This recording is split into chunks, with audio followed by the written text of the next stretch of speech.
안녕하십니까 여러분. 누리 PD입니다. 어, 차기 대선은 뭐 상당히 멀리 있습니다만 그러나 느낌상 그렇게 멀리 있는 것 같지 않아요. 느낌상 대선 주자 여론조사가 계속 나오고 있고 차기 권력은 과연 누구에게 갈 것인가 이게 가장 큰 관심사입니다. 현 대통령은 이미 총선을 치렀고 중간평가가 이제 끝난 상황이죠. 그래서 이제 정치권의 주된 관심사는 차기 대선입니다. 먼 것 같아도요. 1 년만 지나게 되면 바로 인제 뜨거운 열풍이 인제 불어올 겁니다. 지금부터 다져가는 이 지지율이 결국에는 어떤 결과를 예고하고 있다라고 인제 해도 과언이 아닙니다. 왜 그런가 하면은 지지율을 완전 뒤엎은 그런 결과가 없었기 때문에 그래요. 거의 지지율처럼 나옵니다, 대부분. 근데 그 지지율은 막판에 갈수록 인제 더 정확하게 하겠죠. 그렇지만 수없이 깔려 있는 그 여론조사 지지율 몇십 개 뭐 몇백 개 되겠죠. 그 모든 것을 다 합산해 가지고 평균값을 내 보면 거의 평균값이 결과입니다 사실은. 때문에 이 지지율 여기에 인제 사활적인 이해가 걸렸다라고 볼 수밖에 없겠죠. 지금 이대로 가게 되면은 좀 꼼짝없이 지금 넘어갑니다 이 권력이. 인제 그걸 인제 막아야 되겠죠. 그리고 지금 나와 있는 지지율 레이스를 보면은 너무도 압도적으로 기울어져 있습니다. 흔히 인제 기울어진 운동장 뭐 말합니다만 그런 이유도 있지만 그걸 떠나서 현재 여권 전체는 하나로 결집하지 못한 그런 약점도 갖고 있고 질이 멸렬한 상황이죠. '이대로는 안 된다.' 이 인제 생각을 다들 하고 계실 거예요. 자 그런데 놀라운 것은요. 이재명이가 과연 지금 현재 지지율에서는 뭐 압도적으로 1 위입니다. 뭐 2 위하고도 뭐 비교 안 될 정도로 2배 이상 지금 벌어져 있고요. 이런 경우에는 그냥 독주 이런 말을 쓰죠, 독주. 언론에서도 이제 노골적으로 이재명 독주라고 하더군요. 모든 언론에서 이재명의 1인 독주다 뭐 이런 식인데 자 누구 로 인해서 인제 저 이재명의 독주를 이렇게 저지할 수 있을까요? 인제 그걸 인제 기대하면서 자 이 방송을 이제 열어갑니다. 근데 MBC가 얼마 전에 놀라운 방송을 했습니다. 이재명이가 말이죠. 이렇게 독주인 것은 인정한다. 그렇지만 이 사람이 과연 어 출마할 수 있느냐라는 겁니다. 출마. 이게 다른 방송도 아니고 소위 인제 문화방송 MBC 특정한 색깔을 갖고 있는 것으로 다 알려져 있고 특히나 정치 관련해서는 완전히 이제 현재 야권 그중에서도 더 좌성향이 진한 것으로 다들 이렇게 인제 평가하고 그렇게 보는데 다른 것도 아닌 MBC에서 이런 뉴스가 나갔던 겁니다.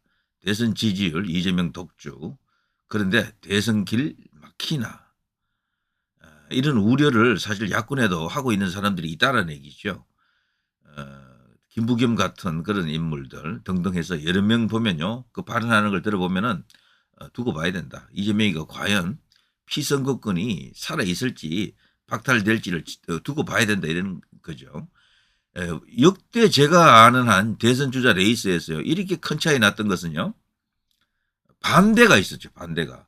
이명박 신드롬이 인제 터졌을 때 그때 야권은 상대가 그 정동영 뭐 등등등 하는 거 몇몇 있었는데 게임이 안 됐어요. 이것보다 더 심하게 차이 났습니다. 이 정도 차이 나는 경우도 많았고 그때는 뭐 원사이드하게 이명박도 있었고 박근혜 라고 하는 또 이렇게 걸출하는 어떤 그런 대선 후보도 있었잖아요. 그래서 그 당시에는 민심이 완전히 보수 쪽으로 와 있었죠. 이명박 박근혜 두 사람 합치게 되면 거의 지지율이 70% 80% 이렇게 나왔을 때죠. 그러니까 저 야권에는 아예 선수가 없었어 사실은. 그래서 정동영이 나와 가지고 결국은 나중에 어마어마한 차이로 지죠. 역대급으로 크게 집니다. 정동영이라고 하는 인물은 그 선거를 끝으로 완전히 그냥 정치력이 소멸돼 버렸죠. 자 그 후에 이제 보수 쪽으로 온 민심이 결국 이제 이명박 박근혜로 이어지는 정권 연장에도 성공도 했었고요. 이제 그렇게 됐습니다 과거. 그것이 유일했을 겁니다 아마. 그렇게 큰 차이가 났던 거는. 근데 여기 보시면요. 또다시 인제 비슷한 반대적 상황이 지금 벌어지고 있는 거죠. 이재명이가 이제 너무 지금 치고 나갑니다. 지금도 계속 벌어지고 있어요. 이 한동훈 국민의힘 대표와 이 차이가 자꾸 벌어져요 지금. 처음에는 저러다가 반토막 나겠다. 하프 스코어 난다. 근데 지금 하포스코어를 넘어버렸어요 벌써. 여론조사가 여기만 있는 것도 아니고 다른 데서도 그렇게 나왔잖아요. 자, 이렇게 되면 당연히 이건 독주고 모든 야권의 세력들이 이재명 밑으로 가서 다 엎드립니다. 이렇게 되면은 여당에서도 이제 이재명 잡는 게 모든 현안 중에 현안이 되겠죠. 가장 중요한. 여기에 대해서 그런데 MBC가 놀라운 어떤 방송을 했다. 일단 독주는 인정합니다. 당연히 또 그렇게 볼 수밖에 없고요. 그렇지만 이 사람이 현재 사법 리스크를 안고 있는데 이게 심상치가 않다라는 거죠. 이게 이제 여기 이제 기자가 읽은 내용을 보면요, 이재명의 그 대권 가도는 탄탄대로인 것처럼 보인다. 그러나 최대 변수는 줄줄이 걸려있는 재판 이런 걸 지적합니다. 검찰은 지난달 30일 거짓 증언을 해달라고 요구한 혐의로 재판에 넘겨진 이재명 더불어민주당 대표에게 징역 3년을 구형했다. 이보다 열흘 전에는 지난 대선 당시 허위사실을 공표한 혐의로 양형 기준 최고형인 징역 2년을 구형했다. 자, 위정교사는 검거 이상의 형이, 선거법 위반은 벌금 100만 원 이상의 형이 확정되면 차기 대선에 나설 수 없다. 피선거권이 박탈되는 거죠. 자, 이러면서 이제 다음 달 11월 15일이죠. 1심 판결과 그리고 11월 25일 또 다른 1심 판결 두 개가 있습니다. 이 재판에서 무죄가 선고되면 이재명 대표는 날개를 달겠지만 그 1심 두 개 재판에서 대통령 출마가 제한되는 형이 선고된다면 엄청난 정치적 후폭풍이 예상된다. 이렇게 지금 나와 있습니다. 특히 차기 대선 이전에 이런 내용의 대법원 최종 판결이 나온다면 이재명 대표의 대선 도전은 막을 내릴 수밖에 없다. 길이 막힌다. 이런 충격적인 리포트를 했습니다. 이거는 상식적인 리포트지만 다른 방송사도 아닌 MBC가 이런 것을 지적했다라는 게 이례적인 거죠. 그리고요, 또 이런 말도 있습니다. 1심, 2심에서 무거운 형이 선고돼도 대법원 확정 판결이 나오기 전이라면 대선 출마는 가능하겠지만 선거 과정에서 치열한 공방이 예상된다. 그래서 엄청난 불리함을 겪을 것이다.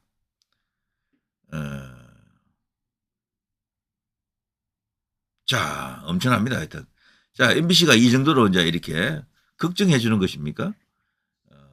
그건 아닐 거예요. 걱정해 준다라고는 저는 보지 않습니다. 어쨌거나 MBC 내부에서 이런 기사가 나왔다라는 것도 사실 뭐 나쁜 것은 아니잖아요. 어쨌거나. 누가 보더라도 객관적으로 보더라도 이재명은 위험한 겁니다. 지금. 근데 누리 PD가 볼 때는요, 요 1심, 2심 요 두 개도 진짜 크지만 이재명이 가장 두려워하는 것은 대북 송금입니다. 대북 송금. 요거는요, 바로 법정 구속이 거의 가능한 그 이슈입니다. 왜 그런가 하면은 대북 송금건으로 이화영이가 1심에서 9년 6개월이잖아요. 10년 가까이 징역을 받았잖아요. 그러니까 그거는 유죄가 입증되면 무조건 커요. 단위가. 뭐 징역 1년 2년 이런 게 아닙니다. 조국은 징역 2년짜리 두 개. 그리고 1심에서 2년, 2심에서 2년 받았는데도 법정 구속이 안 됐잖아요.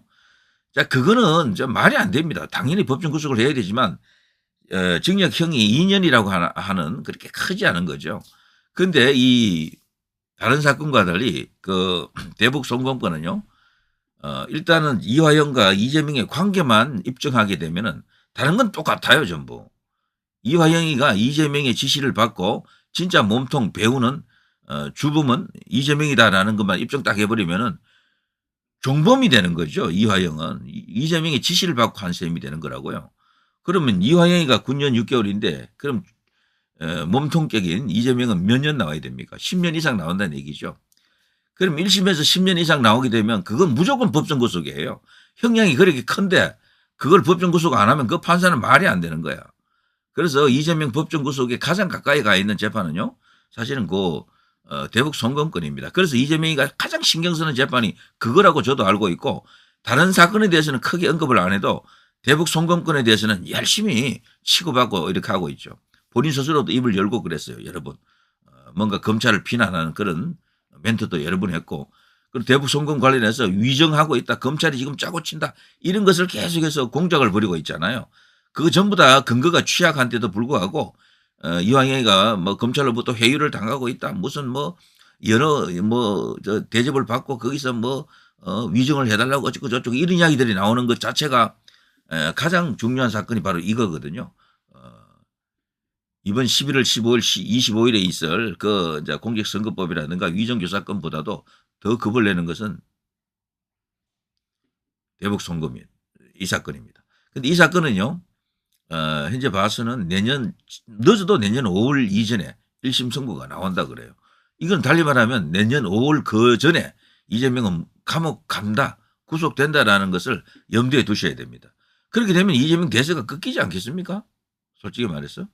자, 그건 자, 일단 두 번째 이야기고요. 첫 번째 당장 닥쳐 있는 것은 어쨌거나 1심 선고가 2개가 11월에 있는데 이 중에 한 개만 걸려도 이재명은 일단 날개 하나가 꺾인다라고 봐야죠. 그래서 이 대세가 무너진다. 이 자리를 누군가 다른 사람이 비집고 들어올 것이다라고 생각하는데요. 어제 이제 나온 뉴스 보니까 문재인이 김동연이 있는 경기도를 찾아갔더군요. 거기서 경기도 지사가 있는 곳으로 그 청사로 직접 갔어요. 거기서 뭐 공무원들 격려하고 김동연하고 또 둘이 앉아서 이렇게 뭐 사진도 찍고 뭔가 덕담도 뭐 주고받고 이러던데요. 마치 현역 대통령이 경기도를 이렇게 순시한다 그러나 뭐 그런 느낌이 들더라고요. 근데 묘합니다. 요즘 말이죠. 양산의 이 생각이 과연 어디에 가 있을까? 양산의 선택이 이재명이 아닌 것은 확실해요. 겉으로는 가끔 만나서 악수도 하고 그러지만 그 둘의 관계는 다릅니다. 진짜 개딸과 수박은 영원히 적이다라고 보는 게 맞고요. 사람을 고르려고 하는 것 같아요. 제 생각에는 김경수가 좋긴 한데 안 뜨잖아요. 지지율에서 아예 나타나지 않으니까 이게 이제 가능성이 없고 지금 야권에서 그나마도요. 조국이가 항상 이 일을 하는데 야권에서는 조국도 솔직히 어렵잖아요. 감옥 갈 가능성이 거의 90% 아닙니까? 90% 이상 아닙니까? 그러니까 다른 선수를 찾아야 되는 거야. 그래 보니까 어쨌거나 3위를 달리는 게 이게 김동연이죠. 그래서 김동연과 조금 이렇게 접촉을 하는 듯한 그런 느낌도 듭니다. 아무튼 야권은요. 이재명 일극 체제가 지금 구축이 되어 있지만 이 지지율이 유지되기 어렵다. 어쨌거나 이 사법 리스크는 너무도 엄중하고 MBC조차 이렇게 분석할 정도면요. 걱정을 해 주는 것인지 아니면 선수 교체하라고요. 어떤 신호를 주는 것인지 이게 이제 의미심장하다 이런 생각이 듭니다. 자, 이재명은 요즘 보면요. 부산 단일화로 민심을 받듭시다. 단일화를 지금 시동을 걸더라고요. 10월 16일 이제 얼마 남지도 않았죠. 이제 한 열흘 남았는데 그 선거에서 결국 이제 조국 혁신당하고 더불어민주당하고 단일화를 하지 않으면은 뭐 그냥 그것은 국민의힘 후보가 이기는 쪽으로 여론조사가 나오잖아요. 단일화를 하게 되면은 민주당 쪽이 조금 더 강세가 있는 것은 맞는데 두 여론조사가 있었죠. 단일화를 하게 되면 야권으로 부산검정구청장이 넘어간다. 단일화를 해도 국민의힘 후보가 조금 이긴다. 요 두 가지가 있었어요. 일단 또 나름대로 또 변동이 있겠습니다만 아무튼 이재명이가 지금 단일화에 지금 시동을 걸었습니다. 처음에 되는 듯 했는데 쪼개졌죠. 요거 왜 쪼개졌나 하면 조국의 생각은 분명합니다. 조국은요 부산검정구청 여기는 신경 쓰지도 않아. 그냥 오로지 전라도야. 그래서 영광하고 그 곡성 2개잖아요. 그 두 가지를 다 잡으려고 지금 설치더라고 보니까. 왜 그런가 하면 야권의 주도권은 결국 호남 민심을 쥐어야 되거든요. 보수의 이제 주도권은 결국 영남 민심을 이렇게 가져야 되는데 조국이가 이걸 잘 아는 거죠. 부산 민심은 어차피 거기서 자기가 뛰어봐야 벼락이죠. 그래서 이제 그쪽에서 최소한 한 개라도 이기려고 지금 하는 건데 지금 보니까 지지율이 잘 나오잖아요. 민주당하고 조국혁신당하고 비슷하게 나와요. 그래서 이제 1등을 2개 다 먹어보겠다고 지금 난리가 났습니다. 그런데 이 이재명의 입장은 좀 다르죠. 이재명은 부산 이걸 꼭 이기고 싶은 겁니다. 여기는 적지나 다름없는데 그동안 국민의힘 후보가 계속해서 당선된 곳이고 이런 것이라서요. 여기서 만일에 뒤집어 버리면은 이게 지금 난리 나는 겁니다. 지금 영남에서 지금 지지율이 이재명 많이 나와요. 양자 대결 구도 이런 걸 보면 뭐 한동훈 대표에게 모두 다 이기더라고. 부울경에서도 이기지만 부산에서도 이기지만 TK에서도 이겨요. 대구에서도 이긴다니까. 이게 이제 말이 안 되지만 현실이고요. 자, 이런 속에서 이재명이 지금 욕심을 내는 겁니다. 영남까지도 자신을 대세로 인정했다. 이런 식의 어떤 큰 어떤 프레임을 지금 만들려고 하는 건데 여기에 넘어가면 큰일 나겠죠. 어쨌거나. 자, 어쨌거나 그러기 위해서는 단일화가 필요한 거겠죠. 이재명으로서는. 그 단일화를 지금 하면서 아마 주고받고 할 가능성이 큽니다. 그래서 전라도 한 자리를 최소한 한 자리를 조국에게 허용하고 부산 검정을 자기가 민주당 후보로 단일화시키는 쪽으로 갈 가능성이 크다. 이게 애초부터 제가 예측한 내용들인데요. 조국도 그래서요. 다 먹지는 못해요. 어차피 전라도 두 자리를 다 먹으려고 하다가는 자칫하면 두 개 다 잃을 수도 있잖아요. 그래서 서로 이제 딜칠 가능성이 크다. 물론 그렇다고 전라도에서 단일화를 할 수는 없을 겁니다. 그렇지만 이재명이가 은근히 영광은 여기 조국 혁신당에 밀어주고 곡성 쪽은 뭐 슬쩍 이렇게 빠지는 쪽으로 그렇게 갈 가능성이 크다. 지금 이렇게 보고 있죠. 자, 어쨌거나 이재명이가 지금 10월 이 선거 끝난 뒤에 소위 이제 10월 위기설이 있는데 그걸 이제 향해서 뭐 몰아붙일 겁니다. 용산 대통령실을 향해서 막 또 공격을 시작할 텐데요. 25만 원 지급, 전 국민 아닌 차등 지원이라도 하자. 줄기차게 이걸 지금 때리고 있습니다. 그러나 뭐 요지부동입니다. 여권의 입장, 특히 용산 대통령실의 입장은 뭐 요지부동이죠. 자, 이재명 측 대북 송금 사건 재배당 요청 가장 신경 쓰는 재판이 이거예요. 아마 계속해서 그 판사를 기피하기 위해서 신진우 이제 부장판사 아닙니까? 이 사람이 이화영에게 9년 6개월을 때렸는데 같은 재판이고 성격이 똑같잖아요. 이화영이가 이재명 지시를 받았다라는 것 그것만 딱 입증하게 되면은 그냥 이재명은 10년 이상 징역형이 선고될 수밖에 없는 그 사건에서 너무도 두렵겠죠. 벌벌 떨릴 겁니다.